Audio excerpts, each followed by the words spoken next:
नहीं पाऊंगी। जिस तरह से अगर हम देखें सूरत हाल अब जो बनती जा रही है और जो इंडस वाटर ट्रीटी के हवाले से खासतौर पर जो इन्होंने अभी सस्पेंशन का मामला सामने आया, अगर 1965-1971 की वॉर देख लें, कारगिल कॉन्फ्लिक्ट देख लें या फिर पुलवामा वाला जो वाक़या है, उन सब में आज तक जो इंडस वाटर ट्रीटी है इसको कभी सस्पेंड नहीं किया गया था। इस बार सस्पेंशन की गई है। आपको लगता है कि पाकिस्तान के साथ भारत इस बार कुछ एक्सकलेट करेगा या फिर जो वाटर ट्रीटी के हवाले से जो मसाइल सामने आ रहे हैं मिस एडवेंचर का मुतहमिल हो सकता है भारत?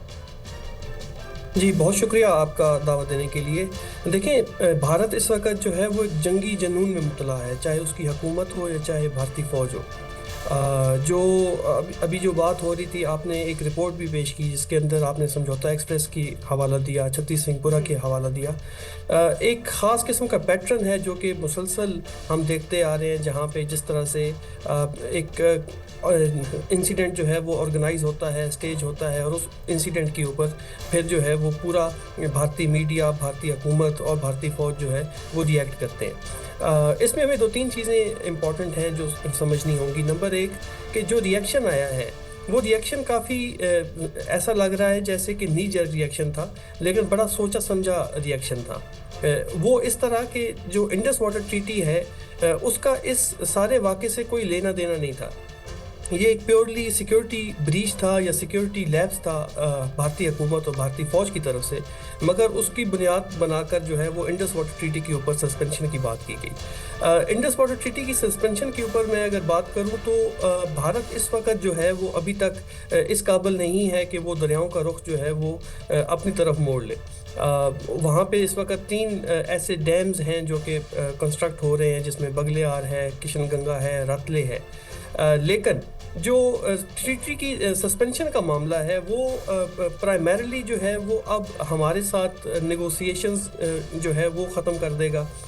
इंफॉर्मेशन शेयरिंग जो है वो अब ख़त्म कर देगा। इंफॉर्मेशन शेयरिंग बहुत इंपॉर्टेंट होती है। अभी आपने देखा होगा कि किस तरह से कल ही जेहलम के अंदर उन्होंने जो है वो पानी, एक्स्ट्रा पानी जो है वहाँ पे छोड़ा है, जिसके वजह से जो है वो जो हमारे आज़ाद जम्मू एंड कश्मीर है वहाँ पर एक पैनिक क्रिएट हो गया।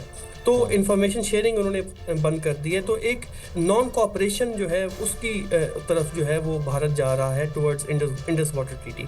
फिर इसके अलावा टेक्निकल टीम्स जो है वो एक दूसरे ममालिक के अंदर जो है वो ट्रैवल नहीं कर सकती, इंस्पेक्शंस नहीं कर सकती। तो आपको एक सीरीज़ ऑफ जो है वो नॉन कोऑपरेशन नज़र आएगा भारत की तरफ से। जहाँ तक इस जंगी जनून का आगे बढ़ता हुआ मामला अगर आप देखें तो आई थिंक पाकिस्तान ने बहुत अच्छे अंदाज से इसको हैंडल किया है। प्राइम मिनिस्टर ने बहुत कैटेगोरिकली कहा है कि अगर न्यूट्रल लेवल पर इसको प्रोब करने की कोशिश की जाती है तो पाकिस्तान कोऑपरेट करने की बात करता है। ये एक बहुत पॉजिटिव बयान है, और मेरे ख्याल में अगर कोई सेंस प्रिवेल करती है न्यू दिल्ली में तो उनको इस बयान का खैर मकदम करना चाहिए, और न सिर्फ खैर मकदम करना चाहिए बल्कि आगे बढ़ते हुए कोई भी जो सबूत है इस हवाले से वो पेश करना चाहिए। याद रखें, अभी तक भारत ने ऑफिशियली या अनऑफिशियली कोई भी ऐसा सबूत पेश नहीं किया जिसके अंदर आपको पाकिस्तानी मुदाखलत नज़र आएगी। ये प्योरली सिक्योरिटी ब्रीच है भारत की तरफ से। उसकी बहुत सारी रीजंस हैं। फॉर एग्ज़ाम्पल 2 दिन पहले भारत ने कश्मीर के अंदर 2 घरों को मिसमार किया इस नाम पर कि उसके अंदर जो लोग बसते थे वो इस इंसिडेंट के अंदर मुलविस थे। तो इट मींस कि ये एक इंटरनल मामला था, कश्मीर के अंदर का मामला था। और अगर आप याद रखें, अगर आप कश्मीरियों को इसी तरह दबाते रहेंगे, उनको बोलने का हक़ नहीं देंगे, उनकी सियासी क़यादत को नज़रबंद रखेंगे कई सालों से, तो अल्टीमेटली उनके पास फिर कोई ऑप्शंस नहीं रह जाते। वो फिर अल्टीमेटली कहीं ना कहीं वो चीज़ें बैकफायर करती हैं। राइट। खुर्रम साहब, कुछ इंपॉर्टेंट अपडेट्स हैं, आप और नगमाना हाशमी साहिबा हमारे साथ मौजूद हैं। कुछ अहम अपडेट्स हैं वो हम अपने नाज़रीन के साथ शेयर करते हैं, फिर दोबारा से आपकी जानिब आते हैं।